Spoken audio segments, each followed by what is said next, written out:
That round of applause was for Manchester United winning, for Casemiro playing his last match at Old Trafford and possibly his last match entirely. It'd be interesting to know if he, or to see if he starts next week against Brighton away. But in the meantime, he's bowed out at Old Trafford. Unless there's a 1% chance of him maybe changing his mind, which I think we should still possibly explore. That was his last match. And he played pretty well, nearly got on the score sheet. There was a moment in the first half when he picked up on a rebound and hit it just wide. Of course, we have beaten Nottingham Forest by 3-2. Performance, I'll give it a 7 out of 10. I will also be assessing each individual performer as well. What do we think about Anderson's possible audition?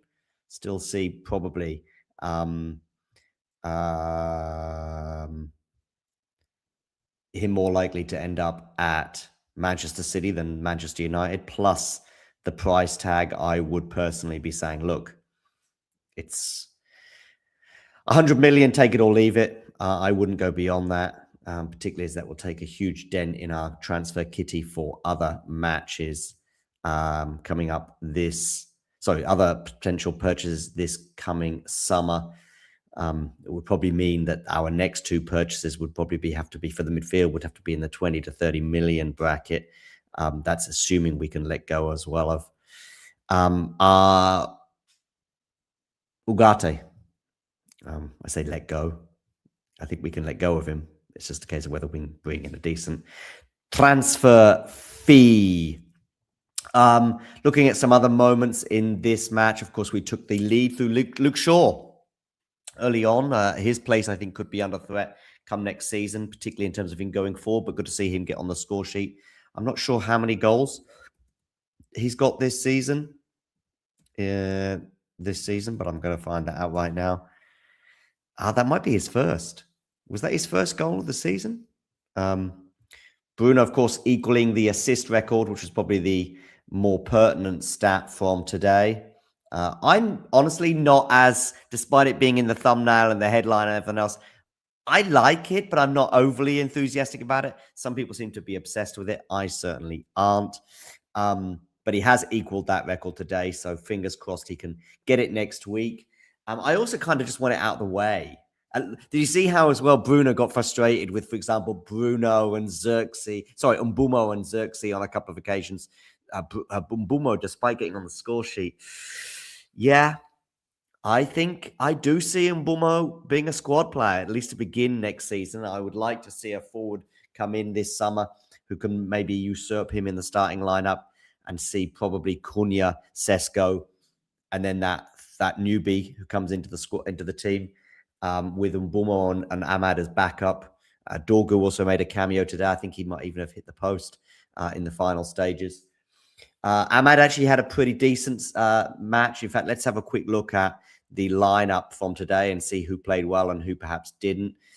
Sene Lamans again, honestly, 8 out of 10 for him in terms of his performance. Dallo, I thought, did well. Actually, was it Dallo who actually hit the post? Somebody hit the post near the end. I think we hit the woodwork a couple of times, didn't we, in the match? If we look at the expected goals for this, I imagine we edged it probably in a way a bit like the scoreline. So I actually think the scoreline of being 3-2 was fair. I thought that Mbeumo he obviously handled it, but I was surprised that they let that one go in terms of it obviously coming off his arm. So what we've got here, so we've got some stats here from the analyst. Bruno registered his 20th assist of the season. On the pitch, there was still time for United to play out an end-to-end game. And Mbeumo actually obviously got the decisive third goal that proved to be decisive. Got the scoring. Luke Shaw got the scoring started in the 5th minute. It was a good finish from Luke. He's actually started every match this season. I would like to see Shaw and Fernandes start next week against Brighton. We'll do that more in the preview, but I think Shaw to start every game. It's not like we need to be resting players either in terms of an arduous season where that'll only be our 40th match of the entire season, I think. Yeah, 2 matches in the cup competitions when we exited at the first hurdle. Forest, of course, were furious over that handball that wasn't given for for the goal. And just having a quick look here. I want to try and see if we got expected goals. Possession, 49%. We're rarely getting a lot of possession under Carrick, are we? We're not really a possession-based team. I'm not sure we ever will be. Of course, Carrick now has been all but confirmed as the boss for next season.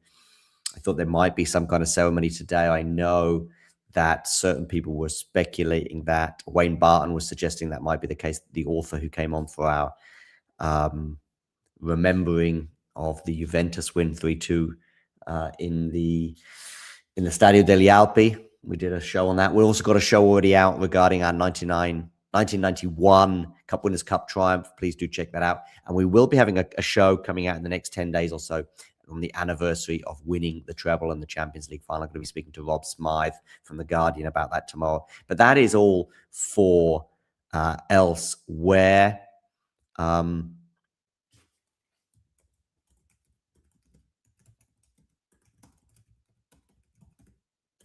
Sorry, just getting the thumbnail ready for this particular show. Anyway, have we got the expected goals? Where are you? Air duels offside. XG. Is that Man United at 4.19? That's a lot. I guess because we hit the woodwork a lot. So maybe we were unlucky not to get more. 4.19 is very, very good. You know, some teams score 6 or 7 goals and actually have an XG of under 3. So, yeah, maybe we weren't quite decisive enough in front of goal. What do you think? Let me know in the live chat. Okay, let's come back to the lineups anyway from today and see what I think. I thought Maguire and Martinez were not as dominant as I would like, particularly from crosses. I mean, we conceded a couple of goals. Mainu, I thought, was fine. Actually, Casemiro played really well, didn't get distracted by it being his last match. Amad Diallo possibly played his best game in a few months, perhaps. Cunha got on the score sheet, it's been great. Mbeumo had a goal drought finishing that. So let's go with Laman's 8, Dallo 7, Maguire 6. I'm going to give Martinez 7 because he was good in possession and creativity and was cool on the ball. Going to go with Luke Shaw. I'm going to give him an 8 because of the goal in particular and actually was composed. No, let's go 7 because, of course, the goal did come from his side. Bruno, I'm going to give a 7, by the way, because, of course, he was partly culpable for one of the goals as well, but got on the assist sheet. And, yeah, fingers crossed he can get that record next week. But as I said, I'm not that worried about it. It's great that he's equaled it. It'd be good if he can go beyond. I wonder if we get a penalty next week, whether we might do is that too much to sort of do a silly kind of, tap it and then see? With what matches in the Premier League are just kicking off? I think they're kicking off now, or maybe they already have kicked off. I want to see what's going on around the Premier League. Oh, no, they're kicking off shortly. We've got West Ham Newcastle, I guess, is the biggest game coming up later on because Leeds are safe. Brighton are still chasing Europe/Champions League. I think Brentford may have a similar pursuit. Everton, certainly in terms of European ambition. But Sunderland, Fulham, Wolves, Palace and Leeds, their seasons are dead in terms of objectives of European ambitions or avoiding relegation. They've all been decided where they are concerned. So I guess the biggest match of the day is Newcastle-West Ham. West Ham need a win. Absolutely have to. All right, I digress. Back to the team. I think I've given scores for... I'm going to give Mainu a 7. I'm going to give Casemiro a 7. Amad, I'm going to give a 7. Cunha, I thought was great, both offensively and defensively, 8. Mbeumo, despite his goal, I'm giving a 6 because he could have scored a hat-trick today and probably should have done. So, yeah. Finally, Anderson. Yeah, that's the only thing in terms of our opponents. I mean, boy, oh boy, what a season he has had, getting on the score sheet twice today. I mean, that's also where we would, in terms of the losses of goals, Anderson would be, honestly, all that and more, and would replace the goals that we're losing through Casemiro departing the club. So, yeah, see how he gets on at the World Cup as well. But, yeah, it's just a case of whether we want to spend 100 million or not. And also whether he is persuadable and how serious Man City's interest is. I think he would go straight into the City team, but maybe that might be a way of persuading him to stay. I'm just going to have a quick look at the Twitter sphere before we bring this to a close. To see if there's any amazing stats to bring you or whatever. Statman Dave, do give him a follow on X at Statman Dave. He is Brian Mbeumo, Matheus Cunha, and Benjamin Sesko have all scored 10 plus in the Premier League this season. It's the first time in the competition's history that 3 forwards have reached double figures in their debut campaign for a new club. What a window. I'm still not giving the window like a 9 out of 10, as I think Statman Dave is possibly suggesting, and maybe others would. I'll give it a 7.5, maybe 8, because of Lammens arguably was the most roaring success. I think Cunha, fine.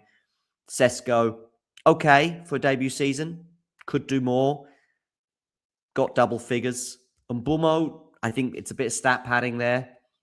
Some of the goals weren't super important. Some of them were super easy. I'm thinking of Wolves away. I'm thinking of Arsenal away as well. Both of those goals, Brighton at home as well. Yeah, obviously we've got the stat record highlighted there.